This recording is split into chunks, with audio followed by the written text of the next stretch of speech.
Okay. Welcome, everyone. I know some folks may continue to join us throughout the hour, but this session will be recorded. So if you're coming in and anything has been missed, we'll hopefully catch you when we upload it onto YouTube in the next few days. So a warm welcome to everyone. I hope everyone's having a great day so far. My name is June Baldwin. I use she and her pronouns, and I am the coordinator of neighborhood relations and off-campus living here at the University of Guelph. And I have Juliet with me co-presenting today, so I will let you introduce yourself. Hi, everyone. I'm Juliet. I'm the program assistant for off-campus living, and I'm also at the University of Guelph. Perfect. Thank you. So today we will be discussing the process of searching for housing off campus in Guelph.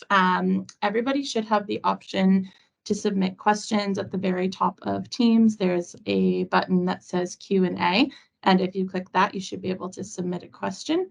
We will hold all of the questions until the very end of the presentation. So if you wanted to wait to put your question near the end, possibly it will be answered during the course of the presentation, and if not, we are happy to respond at the end.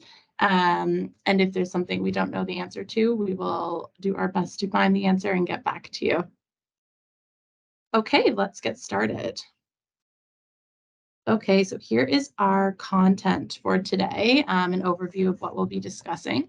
So we have what is off-campus living, where do students live, finding roommates, average prices for units, where to start the search, arranging showings, looking at living standards, the whole application and leasing process, looking at some red flags to be concerned about, getting to campus, and then building community. Okay, so what is off-campus living? We also often refer to it as OCL. Whether you're a current student or an incoming student, you may have heard OCL. That stands for off-campus living. So we are a unit within the Student Experience Department here at the University of Guelph. So we support all students, whether you are already living off campus or if you're looking to live off campus in the future. We provide presentations such as this one and workshops on topics like finding roommates, searching for housing. We can provide specific presentations based on what the needs are at the time. And then we also offer one-on-one advising to all students. So that could be a virtual appointment, an in-person appointment, or even just through email. We will help. And that is for a wide variety of things, anything rental living related. For example, if you're having any issues with your landlord, with your unit in general, or with roommates, we can do advising for that.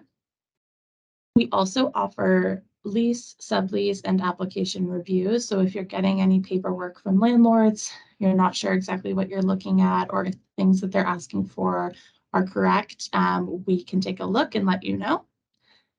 And we also provide programming and events for off-campus students. We know that building community is a large part of the university experience, and it definitely doesn't start and end with living on campus. You can contact us anytime at ocl@uoguelph.ca. Okay, so where do students live? Guelph might be a little bit unique compared to some other universities in Ontario in that we don't have one specific concentrated student area. They're kind of spread out all throughout the city. Students live, I would say, at every kind of area within the city of Guelph. It's not the largest geographical city, but students aren't all just in one designated neighborhood. There's lots of amazing neighborhoods here, lots of options for you to kind of find where you fit best, what works for your lifestyle, lots of neighborhoods that are close to grocery stores, shopping, entertainment, that kind of thing. The majority of Guelph housing that is geared towards students is actually in individual homes the majority of the time. So it's lots of houses that maybe a single house that is just one unit in general, or maybe it's broken up into a basement unit and an upper level unit, or possibly 3 units. There's lots of townhouses. We do definitely have some apartments as well. And then there are some purpose-built student housing units, which are more apartment style. These are the names here. So there's Solstice Buildings, Edinburgh Village, also known as Chancellor's Way, and Alma, which is our newest purpose-built student housing in Guelph. None of these buildings are managed by the university or affiliated in any way, but they are kind of geared towards that student rental. So kind of similar to a residence living situation without being on campus, of course. A lot of these purpose-built student units will fill up quite quickly, and some of them do have wait lists. So if you're interested in those types of units, I recommend looking at them sooner than later. And most students take the bus to campus. We'll talk a little bit more about the bus situation later in the presentation, but that is how most students get to campus. There are some units, of course, that are within walking distance, but largely students rely on the bus service. Welcome to everyone that is continuing to join. I have mentioned that this will be recorded and posted on YouTube, so if you've missed a part of the presentation, don't worry, we'll have access to it later. Okay, so finding roommates. So you may be looking at housing already with a group and you have a group ready and you're looking for a specific amount of bedrooms, and that's great. Or you might also be looking for just one bedroom in a shared home, which is also something that you can definitely do. Or you could be looking to find roommates before you find housing. So finding folks, and then you have that group already together so that you can start the search as a group. So there are some options for you if you're looking to find new roommates. Maybe you already have a few people, but you're looking for more or something, or you're looking to fill a spot in a home as well. So there is the I Am a Griffin app, which if you haven't downloaded already, is a really great resource to get connected to campus in general and to clubs and groups, but there is a discussion area where you could post if you're looking for roommates. There's also a roommate finder tool on the Places for Students website, which I will show you on our next slide. You can also search Facebook groups or Teams channels based on your year of study or your program. Those are often a great place to connect with people as well. Okay, so here's a video showing you how you can look for roommates on placesforstudents.com. The first thing you'd want to do on the website is type in University of Guelph. It does take a second to load. And then you want to click on where it says school name, University of Guelph. So Places for Students has property listings as well. It's a great place to look if you're just searching for housing, but we'll focus right now on the roommate profiles. This disclaimer has lots of information about fraud and scams as well. And then once you agree, you can see the roommate profiles that are currently listed so that you could reach out to them. You could post your own. It's just a good option. Again, this isn't managed by the University of Guelph, so do use caution when you're looking at these, but a great place to connect with folks.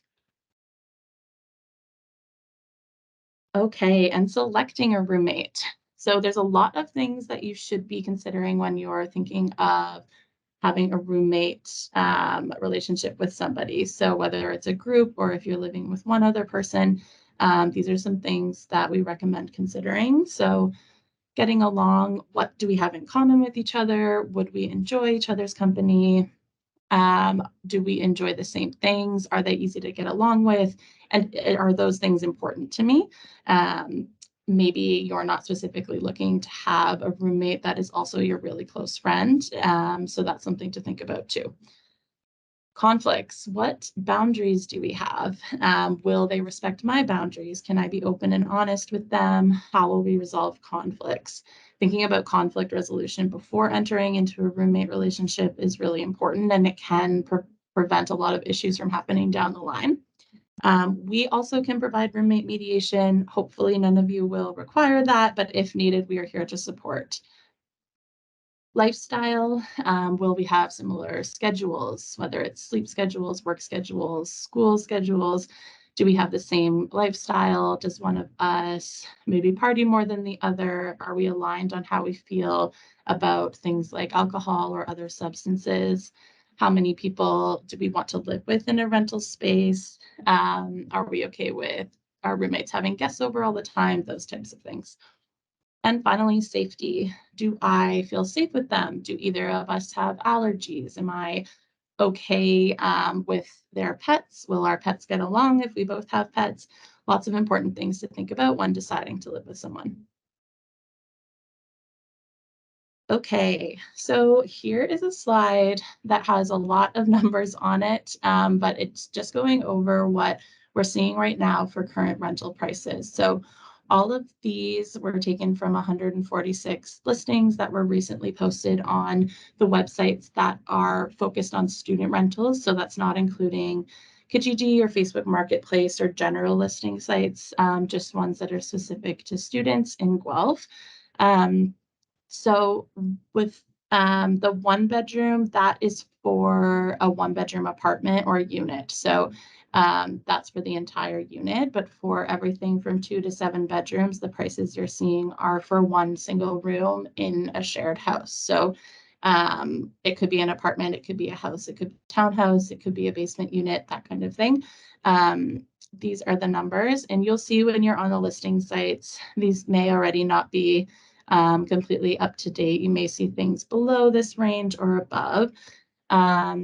So the average is also listed there, just kind of to guide you in what you're looking for. The most common rentals that we're seeing listed are for the 4 and 5 bedroom option. So if you're looking to find a group of roommates, those might be good numbers to keep in mind.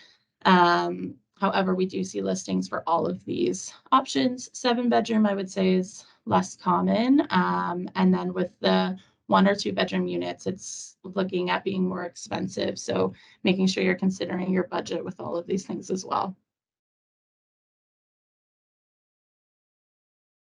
Okay, I am going to move on to the next slide. Feel free to take a photo of any of these slides as well, and they will be posted when we upload the video as well. Okay, now some additional expenses. So the numbers on the last slide, some of those units would have included things like utilities, parking, internet, and some of them wouldn't have. So that's something that you want to think about as well. I see that there's a hand up. I don't believe folks have the option to unmute, but there is a Q&A where you can put your question into. So utilities might or may not be included. So you want to be budgeting according to that. Things that might not be included in your monthly rent would be Guelph Hydro, also known as electro utilities, and that would cover water and electricity. Union gas might also be something depending on the type of heat that the unit requires. So if it's gas heat, you may have a union gas utility bill.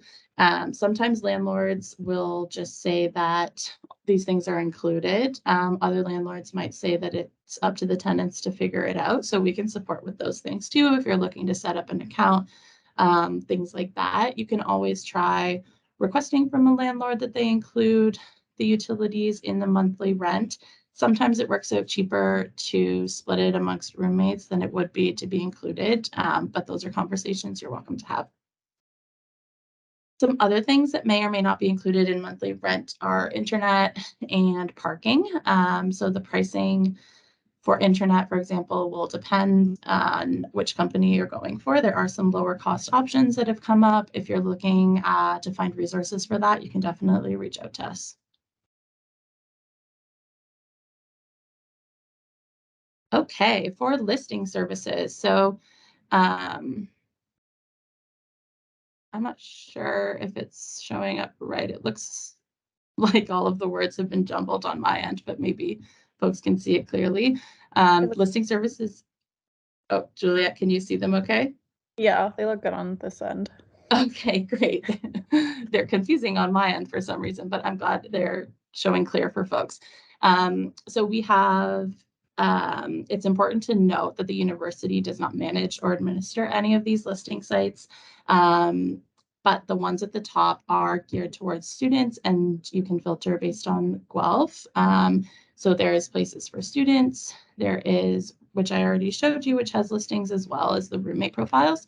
There is Rent Panda. There is the Canon.ca. The Canon is only for Guelph, which makes it unique kind of amongst the other two places for students. And Rent Panda have other cities as part of their listing site. The canon is specific to Guelph. You can also use it to look for used textbooks, things like that. So definitely recommend checking it out. And then there's a bunch of different Facebook groups you might see. This one is pretty popular. Landlords will often list units there as well. And then Kijiji and Facebook Marketplace are other good sites, and I definitely recommend taking a look at them. They just aren't directly geared towards student listings. So that just kind of means that landlords may be looking for different things, or it may be landlords that aren't experienced in renting to students, but there could still be some really good options on there too. When you're looking at any listings, make sure that you're using caution to prevent being scammed. Keep an eye out for red flags and things that we'll go over later in this presentation. If you're not sure about the quality of a listing, definitely you can send it to our team and we'll let you know what our thoughts are. Okay, so here is a little walkthrough of the Canon website that I was speaking about. So they have classifieds, so you can go and search and filter your search by what you're looking for. So we want to look at housing today, all types, filtering by offering, which means it's the listing ads. You can put in a price range. I said no to sublets because if you're looking for a longer term, you wouldn't want to be looking at sublet options. And then every listing is different. Landlords will either provide photos or they won't provide photos. Some will have really long, thorough descriptions and some won't. And then there's contact information at the bottom of every page. So some landlords will want you to contact them through the website. Some will want you to contact them through their email or their phone number, and they should be quite clear on how they're looking to be connected with. This is just another example of a listing. This one had photos that you can scroll through.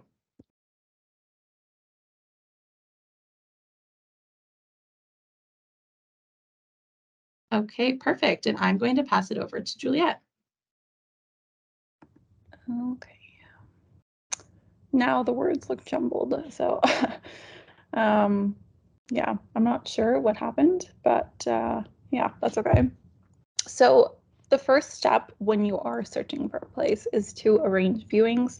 So you can use the listing websites and contact the landlord for all the places that you are interested. Don't just rely on photos to determine interest. They may be outdated or there may not be any at all. So when reaching out, you can give a brief description of yourself, such as your name and program, and ask to set up a viewing. Read the descriptions of the units. It likely lists information about other tenants, utilities, parking, rules about pets, and so on. Do not just limit yourself to reaching out to one landlord or listing at a time. They are receiving a lot of interest, and you may not hear back from some because they are going very quickly. So a good thing to practice is ask for an application in advance of viewing, which we'll also go over later. But if it is a unit in high demand, then having a filled out application might help your chances. Keep in mind that not all units might have an application, but it's a good thing to ask for. And step 2 is to attend showings, which will primarily happen in person, but if you require a virtual showing, you can request this to the landlord, and we can go into each one after this. But showings are a great time to see the place and get a proper feel for the unit, as well as get to know the landlord and see if they are the right fit for you. So, virtual showings. So a live video tour is the most ideal. This can happen over FaceTime, Zoom, or Teams. It's a good idea to take your time during the tour. This is for you to see the place and get to know the landlord, so do take your time. Ensure that the video shows the individual entering the unit to verify that the inside matches the outside.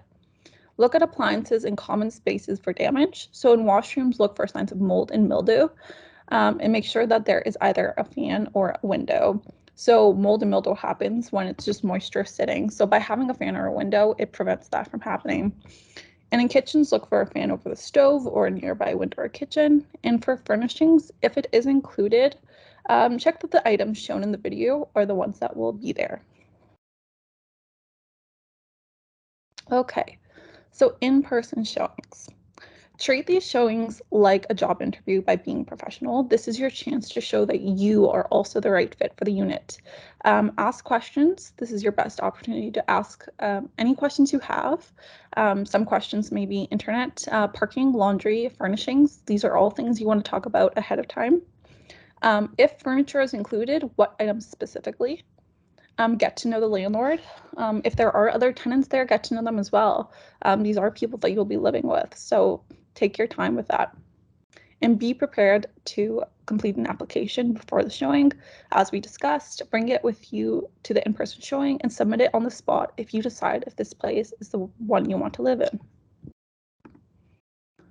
So living standards. These are good things to look out for. So do you have a working smoke alarm on every level and outside of every sleeping area?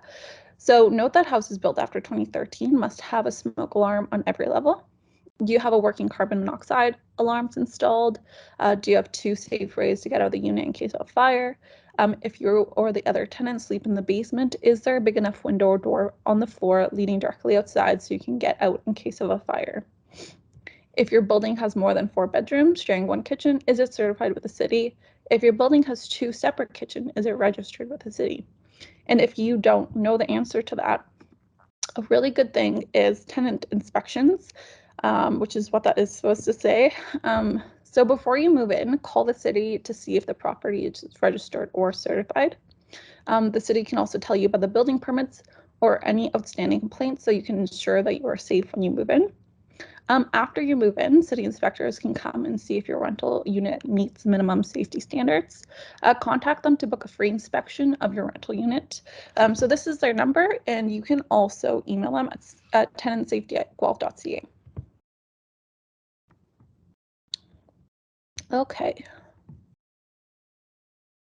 So step 3 is to complete an application. So there is no standard applications that landlords use. It's not a mandatory thing, but this is just an example of one that they may use. Landlords use a variety of applications and may ask for different things, and some landlords may not have a formal application. So applications are essentially there because they're seeking information to decide whether or not you will be a good tenant that will not do damage to the property and will pay rent on time. So be prepared. So landlords will often ask for guarantors and or references for rentals. Have this information ready if possible before you go. Reach out to references and guarantors beforehand. So if you do not have a guarantor, keep in mind that the university does not provide one. So your best option is to talk to the landlord and come up with an alternative. They may ask for a pay stub or bank statement, something to prove that you can actually pay for the rent. Sometimes it is helpful to provide landlords with proof of enrollment. You can request this from the registrar's office. Landlords may also ask for a credit check, but keep in mind you do not need to provide a SIN number, which is a social insurance number. They can do a credit check without this information. Our best advice for securing a rental is to be as quick as you can with the whole process. Landlords have a lot of interest right now, and there's a lot of competition for units. Sometimes it's a matter of being the first one to respond and complete an application. But that being said, you do want to make sure that the unit is safe and a good fit for you. So the next step is signing a lease and paying last month's rent. So if and when your application is approved, you should be provided a copy of the standard lease from the landlord, which we will look at on the next slide. This will mostly be filled out by the landlord with all of the specifics of your unit, what is included, what is not, the agreed upon monthly rent, the length of the term. So typically it's 1 year, although this does not mean you have to move out at the end of the year. It will typically switch from to a month-to-month lease. The lease is a legally binding contract. So it is your contract for the unit, and you are responsible for the agreed upon terms. Once the lease has been signed, you will likely be required to pay a last month's rent deposit. Landlords should only be asking for the last month's rent, but they have been known to ask for first and last at the time of signing the lease. Also note, landlords should also not be asking for a damage deposit either. They are only allowed to ask for a key deposit, which would be the expected amount to replace your keys. So keep in mind, keys are not overly expensive. If they're asking for $500, that's something to question. So for example, if you're moving into a unit September 1st and you sign the lease on July 10th, you will be expected to pay last month's rent payment on July 10th. And you will start paying monthly rent payments on September 1st. So the last month's rent payment will be used for your final month. So when you get to the final month, you will not pay rent because you already paid it. So make sure that you're not doubling the payment. So this is the standard lease. It was created in 2018 by the Ontario government. It protects tenants by helping them know their rights and protects landlords by ensuring their contract is legal underneath the Residential Tenancies Act, also known as the RTA. So the RTA outlines the rights of landlords and tenants, and you can find it for free online. If your landlord does not provide you with a standard lease, you can request a copy from them. Sometimes they make their own, but keep in mind, if they put in additional clauses that go against the RTA, you are still protected by it and the standard lease, so don't worry about that. Landlords may also use one lease for a group of tenants or individual leases for each tenant. There are pros and cons to both, but they are both acceptable. So keep in mind that this lease applies to tenants that are not living in the same home as their landlord or their landlord's immediate family member, including children. So if you do live with your landlord or their family member, you are not protected underneath the Residential Tenancies Act. If you have any questions about that, please reach out to us. We're happy to review any leases or subleases. You can send it to us via email or you can book an appointment with us.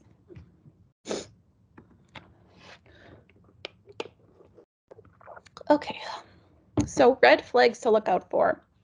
So some red flags are that you're unable to meet the landlord or property manager in person. The landlord is out of town or country and there is no local contact or property manager. You're unable to see the rental unit in real time. Deposits other than last month's rent, any payments prior to signing a lease, and prices and lease terms that are too good to be true. If you're ever unsure, again, please reach out to us. All right. So once you have, well, I guess you should consider this when you are looking for a place as well, is getting to a campus. So your U-Pass. So a student card doubles as a City of Guelph bus pass, and this is covered by your student fees. Most bus lines come through the campus because majority of students living off campus do use the bus. You can tap and go on all bus routes in the City of Guelph and use their on-demand service. So you can book a ride in advance from any one bus stop in the city to another of your choice. You can try to find housing that is within one bus of the campus. So it's try to avoid transfers. It's just added stress in your commute. But you can check this by using Google Maps. And a good app for checking bus times is the transit app, Subway and Bus Times. This is a great app. I use it all throughout undergrad. It makes your life a little bit easier. And other transportation options are walking or biking, driving if you have a car, because there are parking permits available. Commuting, so there's Go Bus and Go Trains. So if you live in one of the surrounding cities like Kitchener, Waterloo, or Cambridge, or the GTA, you can take a Go Bus into the City of Guelph, and students actually receive a 40% discount on Go Trains. Go Transit. Okay, and I think it's switching back to June. Thank you. Perfect. Okay. All right, so building community and staying connected at the University of Guelph. So living off campus does not mean that you should be any less connected to campus and everything going on at the university. So here's some ways to stay connected and to build community. So off-campus living hosts weekly events. They're usually geared towards socializing. We do things like board game nights, different creative activities. We did an off-campus skating night before. So lots of fun stuff there. We have GryphLife, which we'll take a look at in a minute. There is also OGUS, which is the off-campus university students. They're a student-run club, and they run really cool events. They do trips all over. They do things on campus like swim nights. They have gone to Wonderland. They do some really cool stuff. They also have a lounge at the university that's available for students to just go hang out in between classes. It's right in the university center. So definitely check them out. There is the I Am a Griffin app, which we talked about before, and then also just lots of different clubs and student groups. So there's, I think, over 250 different organizations and clubs. So there's definitely something for everyone, and that's a really great place to get involved, especially if you're not super connected or feel like you have a campus community yet. Starting with those clubs, those interest clubs, can be a really great first step into making those connections. All right, so let's do a little walkthrough of what GryphLife looks like. So if you haven't used GryphLife before, definitely check it out at gryphlife.uoguelph.ca. It's really the one best place to find upcoming events. Some of you may have seen today's event on there and you're already familiar, but this is what it looks like. If you haven't seen it before, it lists everything that's coming up. So I'll click on our presentation here today, has information about where the event is, that kind of thing, if there's things like free food being offered. And then you can scroll to the bottom and click on the organization hosting and see what other events they have coming up. Right now for off-campus living, we don't have anything yet, but there will be some things coming for September. But you can also look at past events. So these are things that we've run through the last semester. Some of our events. So you can also join organizations and groups, and then you'll be notified when they're hosting different things. These are some other things that are coming up. And I'll click on the Student Volunteer Connections one, Introduction to Funding, Volunteer Opportunities. So there's really something for everybody. Okay, and that wraps up the formal part of our presentation. Thank you so much for joining us. And please enjoy this photo of my dog, Oscar, while we answer any questions that have come through.